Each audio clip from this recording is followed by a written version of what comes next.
வாசிப்பை நேசிப்பதனால் என்ன பயன் என்பதை பற்றி பார்ப்போம். அதாவது, ஒரு மனிதன் தன் வாழ்நாளில் 10,000 புத்தகங்களையாவது படிக்க வேண்டும் என்கிறது சீன பழமொழி. நாம் அதன்படி நிச்சயமாக வாசிப்பை நேசிக்க வேண்டும்.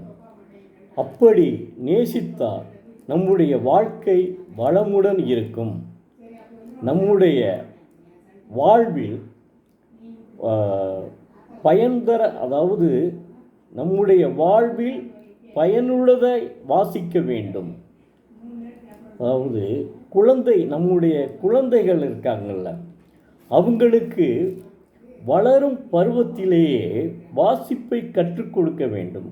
போலந்து நாட்டில் பள்ளியில் சேரும்போதே வாசிப்பை கற்றுக் கொடுத்து விடுகிறார். வாசிப்புக்காக தனியாக ஒரு புத்தகத்தை கொடுத்து விடுகிறார்கள். உதாரணத்திற்கு தாமஸ் ஆல்வா எடிசனை எடுத்துக்கொள்வோம். தாமஸ் ஆல்வா எடிசன் 4ஆம் வகுப்பு வரை பள்ளியில் படித்து கொண்டிருக்கும் போது அவருக்கு பிறவியிலேயே காது கேட்காது. அதனால் அவரால் சரியாக புரிந்து கொள்ள முடியவில்லை.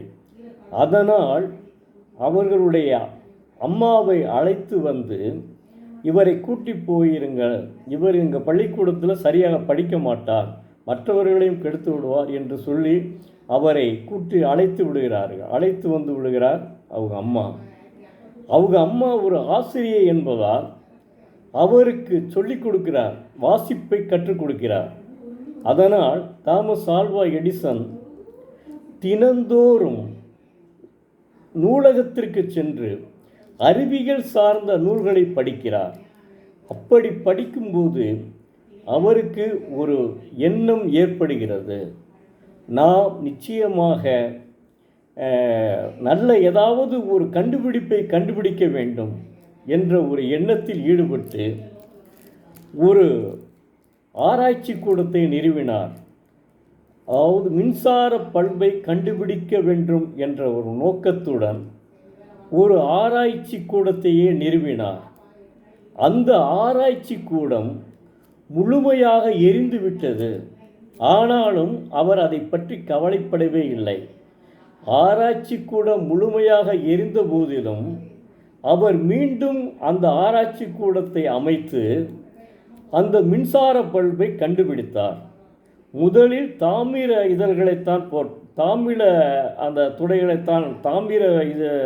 இதழ்களைத்தான் அவர் போட்டார். ஆனால் அது விலை உயர்ந்தது என்பதால் அப்புறம் டங்ஸ்டன் இழைகளை போட்டு அவர் மின்சார பல்பை கண்டுபிடித்தார். அவர் மின்சார பல்பை கண்டுபிடிப்பதற்கு முன் இந்த உலகமே இருளில் மூழ்கி இருந்தது. அவர் மின்சார பல்பை கண்டுபிடித்த பின்தான் இந்த உலகம் வெளிச்சத்திற்கு வர ஆரம்பித்தது. உதாரணத்திற்கு நம்முடைய மதுரை மாநகரமே தூங்கா நகரம் என்று அழைக்கப்படுகிறது. அதற்கு காரணமே தாமஸ் ஆல்வா எடிசன் தான்.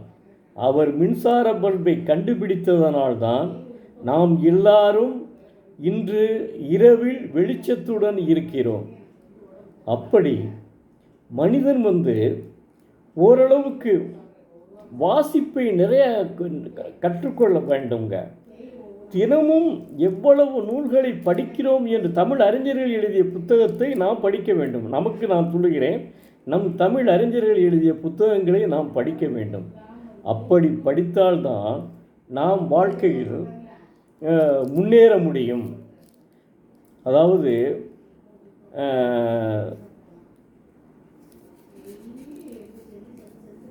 நான் ஒரு கவிதை படித்தேனுங்க.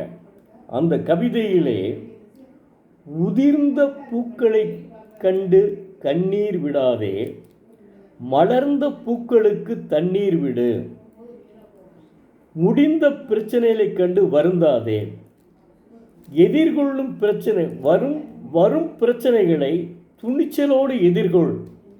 என்ன அற்புதமான கவிதை! நான் எழுதலைங்க, ஒருத்தர் எழுதி வச்சிருக்காரு, அதை படித்தேன்.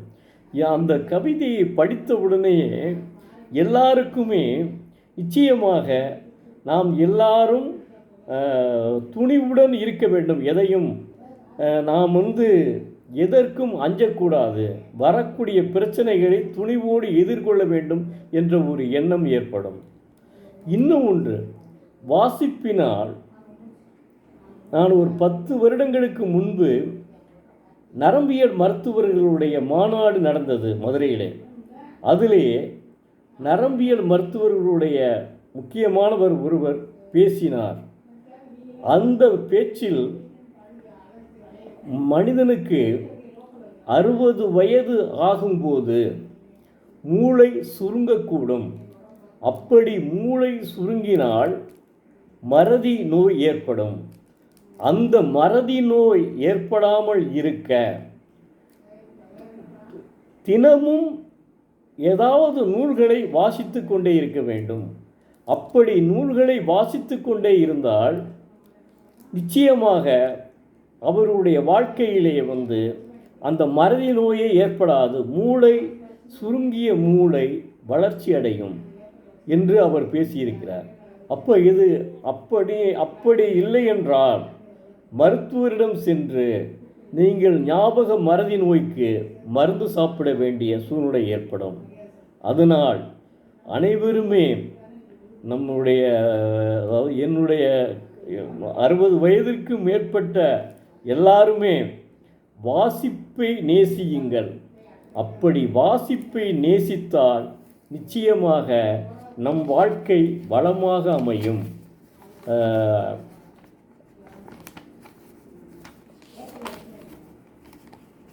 அதாவது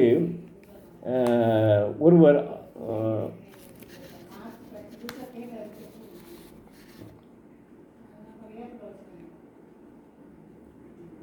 அமெரிக்காவினுடைய டேனியல் ஸ்டீல் என்பவர் காதல் குடும்ப உறவுகளை பற்றிய இவரது நூல்கள் 100 கோடி பிரதிகளுக்கு மேல் அதிகமாக விற்பனையாகியுள்ளன. எவ்வளவு பெரிய சாதனை பார்த்தீங்களா? அமெரிக்காவினுடைய எழுத்தாளருங்க. இன்னொரு ஜார்ஜின் ஒரு எழுத்தாளர் என்ன சொல்கிறாருன்னா, ஒரு வாசகர் இறப்பதற்கு முன் 100,000 உயிர்களோடு வாழ்கிறார். ஆனால் ஒன்றுமே வாசிக்காத மனிதன் அவன் எதற்குமே உகந்தவன் அல்ல என்று சொல்லுகிறார். எப்படி அப்போ வாசிப்பதற்கு அமெரிக்காவில் எவ்வளவு முக்கியத்துவம் கொடுத்திருக்கிறார்கள் பாருங்கள். இப்போ உதாரணத்திற்கு உன்னை சொல்லவும் நான் விரும்புகிறேன்.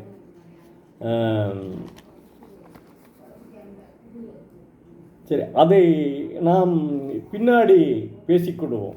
ஏன்னா அது ஒரு முக்கியமான, அது தனியாகவே பேச வேண்டிய ஒரு சப்ஜெக்டு, கருத்து, நம்முடைய உள்ளத்தில் பதிய வேண்டிய ஒரு மிகப்பெரிய கருத்து. அதை தனியாகவே ஒரு நாள் தனியாகவே பேசிக்கொள்ளலாம். இப்போது நீங்கள் வாசிப்பை நேசியுங்கள். அப்படி வாசிப்பை நேசித்தால்தான் நாம் நல்ல ஒரு நிலைக்கு வர முடியும். நான் இப்போ என்னுடைய வீட்டிலே மகாத்மா காந்தியினுடைய சத்திய சோதனை இருக்கிறது, அதனை வாசித்திருக்கிறேன். அடுத்து நம்முடைய அப்துல் கலாம், முன்னாள் ஜனாதிபதி அப்துல் கலாம், விஞ்ஞானி அப்துல் கலாம் அவருடைய புத்தகம் என்னிடம் இருக்கிறது, அக்கினி சிறகுகள், அதை வாசித்திருக்கிறேன். அப்படி பல புத்தகங்களை நமக்கு வாசிக்கும்போது தான் நம்ம எழுத தூண்டுகிறது நம்மை. நான் இந்த புத்தகங்களையெல்லாம் வாசித்தவுடன் தான் எனக்கு புத்தகம் எழுத வேண்டும் என்ற ஒரு எண்ணமே ஏற்பட்டது. அதில் முதலில் வாழ்வின் வெற்றிப்படிகள் என்ற புத்தகத்தை எழுதினேன். அது ஒரு கட்டுரை நூல். அதற்கு அடுத்து ஒரு கிராமத்தின் கதை. இப்படி எல்லாமே நாவல்கள் தான். இதுவரை 9 புத்தகங்கள் எழுதியிருக்கிறேன். இப்போது 10வது புத்தகம் எழுதி கொண்டிருக்கிறேன். எல்லாமே நாவல்கள் தான். இப்படி என்னுடைய கவனம் எல்லாம் வாசிப்பில் தான் போய்கொண்டிருக்கிறது. அதே போல் நீங்களும் நிச்சயமாக தமிழ் அறிஞர்கள் எழுதிய புத்தகங்களை வாசியுங்கள், வாழ்க்கையில் வளமுடன் வாழுங்கள் என்று சொல்லி இந்த உரையை முடிக்கிறேன். நன்றி, வணக்கம்.